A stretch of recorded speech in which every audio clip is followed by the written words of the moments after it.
सबसे पहले आप सभी को मेरा प्यार भरा नमस्ते। और आज की ब्लॉगिंग हो रही है 2:20 पर, दोपहर के 2:20 पर। और बच्चे सो रहे हैं, ये चले गए हैं ऑफिस सुबह। और घर का काम थोड़ा हुआ है, कुछ कुछ हुआ है, कुछ रह रहा है। और आज थोड़ी सी मैं अपसेट हूँ, क्योंकि खबर ही ऐसी है कि ना ही कुछ काम करने का मन कर रहा है और ना ही मुझसे हो रहा है। और एक होता है ना कि एक पछताना सा रह जाता है इंसान के मन में। हुआ है कि एक हमारे गांव में पछताना इसलिए कि कभी कभी चीज़ें अपने हाथ में नहीं होती, और बस ये रह जाता है काश ऐसा होता, काश वैसा होता।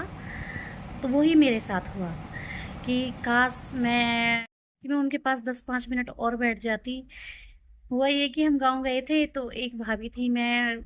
जब मैं गांव जाती हूँ तो मैं सबसे मिल के आती हूँ, चाहे मैं किसी के पास 2 मिनट के लिए जाऊं, पर मैं जाती जरूर हूँ, सबके पास मिल के आती हूँ। तो मैं भाभी के पास गई थी, हमारे भाभी हैं एक। तो उनकी तबीयत ठीक नहीं रहती थी, तो मैं गई थी, सिर्फ मुश्किल से मुश्किल 5 मिनट के लिए गई थी मैं उनके पास।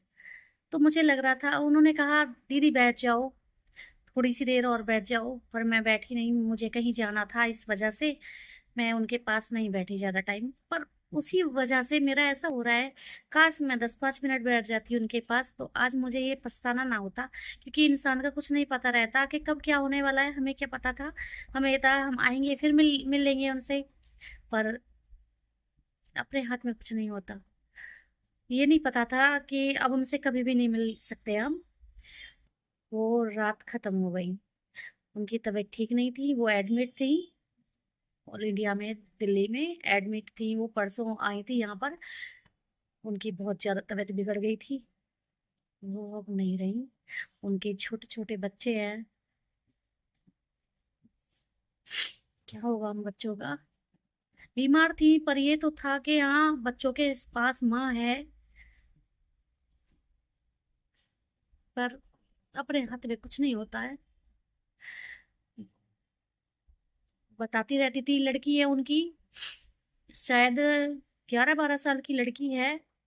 लड़का भी ऐसी है, मतलब 13 साल की होगी लड़की, तो लड़का 10-11 साल का है। छोटे बच्चे हैं। तो बच्चों के पास माँ तो थी, बीमार थी, बैठी रहती थी, या थोड़ा बहुत कर भी लेती थी काम भी।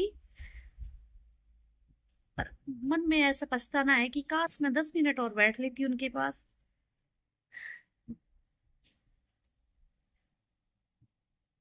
अब वो मतलब हमारे साथ इस दुनिया में नहीं है। चलो, भगवान की आत्मा को शांति दे। आप लोग ऐसे ही प्रे करना कि और बच्चों को थोड़ा सब्र दे, सब ठीक से रहे बच्चे भी। अपने हाथ में कुछ नहीं होता।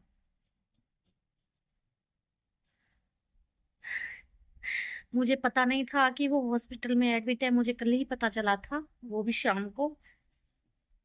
तो अगर मुझे पता होता कि वो परसों से ही एडमिट थी यहाँ, तो मैं परसों उनके पास मिल आती, क्योंकि ये भी जल्दी टाइम से आ गए थे घर पे। तो मैं उनसे मिल आती। उनकी आदत बहुत अच्छी थी। वो जब भी जाते थे दीदी दीदी करके बोलती थी, मतलब मुझसे ही नहीं सबसे ही बोलती थी, बहुत अच्छे से बात करती थी, बिहेवियर उनका बहुत अच्छा था। उनकी थायराइड था, थायराइड से ही उनकी मतलब दिक्कतें बढ़ती चली गई थायराइड से ही। थायराइड भी था, कुछ और भी प्रॉब्लम होगी जो मतलब मुझे तो नहीं पता, खैर इतना। वो रात 3 बजे खत्म हो गई थी। तो मेरा भाई आया हुआ था, आपने ब्लॉग में भी देखा होगा। तो मम्मी का फोन आया था सुबह 5 बजे कि ऐसे ऐसे भाभी खत्म हो गई हैं। तो भाई तुरंत ही चला गया गाँव में। मेरा भी मन था जाने का, पर बच्चों की वजह से मैं नहीं जा पाई। देखूंगी, जाऊंगी मैं। बस मुझे ना यही हुआ जा रहा है सुबह से। काश मैं 10 मिनट और बैठ लेती उनके पास, काश मैं 10 मिनट और बैठ लेती उनके पास, उनसे बात कर लेती थोड़ी सी और। पर ये थोड़ा ना पता था कि ये चली जाएंगी, दोबारा नहीं मिलेंगी कभी भी। कुछ नहीं पता टाइम का, कब क्या हो जाए किसके साथ, क्या होगा बच्चों का। वैसे मम्मी बता रही थी कि उनको बीपी हाई की प्रॉब्लम थी, तो वो उनका बीपी है ना हाई ज़्यादा हो गया था, तो दवाई लेके वो सो गई थी।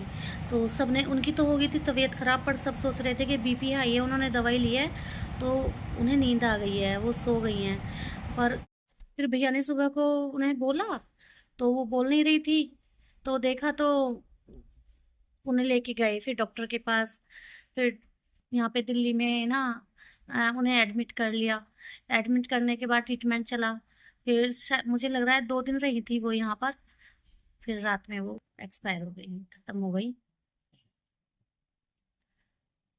इसके आगे तो किसी की चलती नहीं है। खैर, यही सच्चाई है, मौत एक सच्चाई है। इसको दुनिया झुठलाती रहती है कि कैसी टल जाए, कैसी टल जाए, पर ये एक सच्चाई है कि जैसे आए हैं ऐसे ही एक बार, एक ना एक दिन जाना ही है। हर किसी को जाना है। पर ये होता है कि बच्चे बड़े हों तो चल जाता। हमारा खाना पीना हो गया है और रात के हो रहे हैं 10:30।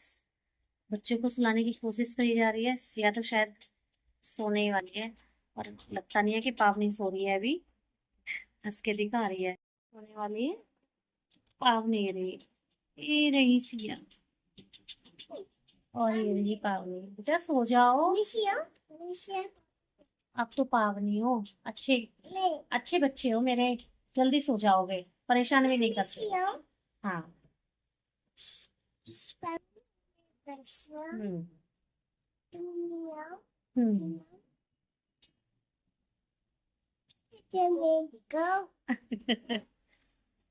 अब ये सो जाएंगी तब मैं सोऊंगी और एडिटिंग करूंगी।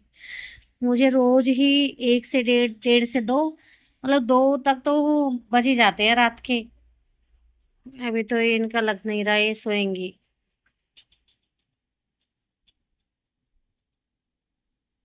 अभी तो मुझे लग नहीं रहा है कि ये सोएंगी, और इन्हें सुलाने के बाद एडिटिंग करनी होती है, और एडिटिंग में ही काफी टाइम लग जाता है।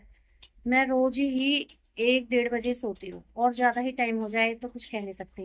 रात तो मैं एडिटिंग करते करते ही सो गई, हुई भी नहीं थी एडिटिंग। फिर सुबह उठ के 6 बजे, 6 बजे उठ के पहले मैंने एडिटिंग करी, तब जाके 9 बजे मैंने वीडियो डाली है, पोस्ट करी है, ब्लॉग पोस्ट करा है। मेरा रोज का यही हो रहा है। हम्म, पर बच्चे हैं, इन्हें जबरदस्ती तो ये नहीं है कि देखो नींद नहीं आती है तो कैसे सुलाएं। चलो मिलते हैं फिर नेक्स्ट वीडियो में दराज टू ट्वेंट्स में। तब तक के लिए जय हिंद, जय भारत।